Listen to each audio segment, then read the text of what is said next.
মাত্র কয়েকদিন আগেও মনে হচ্ছিল মধ্যপ্রাচ্যে বড় ধরনের যুদ্ধ হয়তো থেমে গেছে, কিন্তু হরমুজ প্রণালীতে একের পর এক বাণিজ্যিক জাহাজে ড্রোন হামলার পর সে আশায় ঘুণ ধরতে শুরু করেছে। টানা দ্বিতীয় রাতের মতো ইরানের বিভিন্ন সামরিক স্থাপনায় হামলা চালিয়েছে যুক্তরাষ্ট্র। ওয়াশিংটন বলছে, আন্তর্জাতিক বাণিজ্যিক জাহাজ চলাচলে ইরানের অব্যাহত আগ্রাসনের জবাব হিসেবেই এই হামলা চালানো হয়েছে।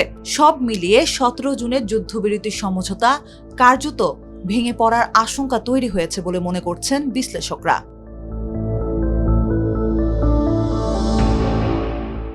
মধ্যপ্রাচ্যে মার্কিন সামরিক কার্যক্রমের দায়িত্বে থাকা ইউএস সেন্ট্রাল কমান্ড সেন্টকম জানিয়েছে, মার্কিন প্রেসিডেন্ট ডোনাল্ড ট্রাম্পের নির্দেশে চালানো এই হামলায় ইরানের সামরিক নজরদারি অবকাঠামো, যোগাযোগ ব্যবস্থা, বিমান প্রতিরক্ষা কেন্দ্র, ড্রোন মজুত কেন্দ্র এবং সমুদ্রের মাইন পাততে সক্ষম এমন স্থাপনাগুলোকে লক্ষ্যবস্তু করা হয়েছে।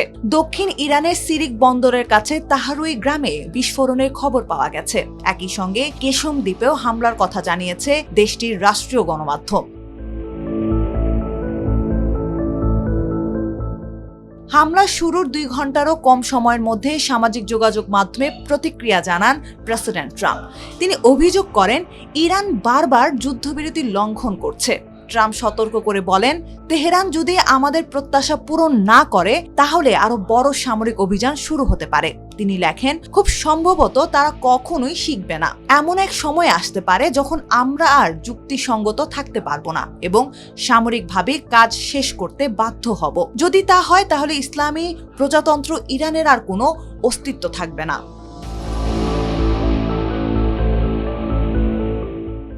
এই নতুন হামলার পেছনে তাৎক্ষণিক কারণ হিসেবে উল্লেখ করা হচ্ছে হরমুজ প্রণালীতে পানামার পতাকাবাহী তেলবাহী ট্যাঙ্কার কিকুতে ড্রোন হামলাকে। 27 জুন ভোরে জাহাজটি একটি অজ্ঞাত উড়ন্ত বস্তুর আঘাতে ক্ষতিগ্রস্ত হয়। সেন্টকমের দাবি, এটি ছিল একটি ওয়ান ওয়ে অ্যাটাক ড্রোন। জাহাজটিতে 20 লাখ ব্যারেলেরও বেশি অপরিশোধিত তেল ছিল, তবে কোনো নাবিক আহত হননি এবং তেলও ছড়িয়ে পড়েনি। মেরিন ট্রাফিকের তথ্য অনুযায়ী জাহাজটি কাতার আল শাহিন তেল ক্ষেত্র থেকে সংযুক্ত আরব আমিরাতের ফুজাইরাহ বন্দরের দিকে যাচ্ছিল। এর আগের দিন অর্থাৎ 26 জুনও একই ধরনের ঘটনা ঘটে সিঙ্গাপুর নিবন্ধিত কন্টেইনার জাহাজ এভার লাভলিকে ঘিরে। 24 জুন হরমুজ প্রণালী দিয়ে যাওয়ার সময় জাহাজটি ড্রোনের আঘাতে ক্ষতিগ্রস্ত হয়। যদিও সেখানে কেউ আহত হননি এবং জাহাজটি যাত্রা অব্যাহত রাখে, কিন্তু যুক্তরাষ্ট্র এই হামলাকে 17 জুনের যুদ্ধবিরতি চুক্তির লঙ্ঘন বলে আখ্যা দিয়ে 25 জুন প্রথম দফা বিমান হামলা চালায়। পরে ইরানও মধ্যপ্রাচ্যে মার্কিন সামরিক ঘাঁটিগুলো লক্ষ্য করে পাল্টা হামলা চালায়।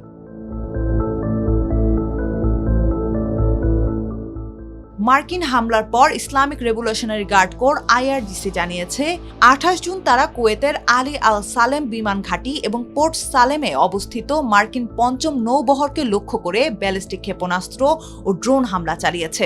তাদের দাবি, ইরানের উপকূলীয় 5টি এলাকায় মার্কিন বোমা হামলার জবাব হিসেবেই এই অভিযান চালানো হয়েছে। আইআরজিসি আরও জানিয়েছে, অন্তর্বর্তীকালীন চুক্তি অনুযায়ী হরমুজ প্রণালীতে জাহাজ চলাচলের নিয়ন্ত্রণ তেহরানের হাতেই রয়েছে এবং এখন থেকে নিয়ম ভঙ্গকারী জাহাজগুলোর বিরুদ্ধে আগের চেয়েও আরও কঠোর ব্যবস্থা নেওয়া হবে।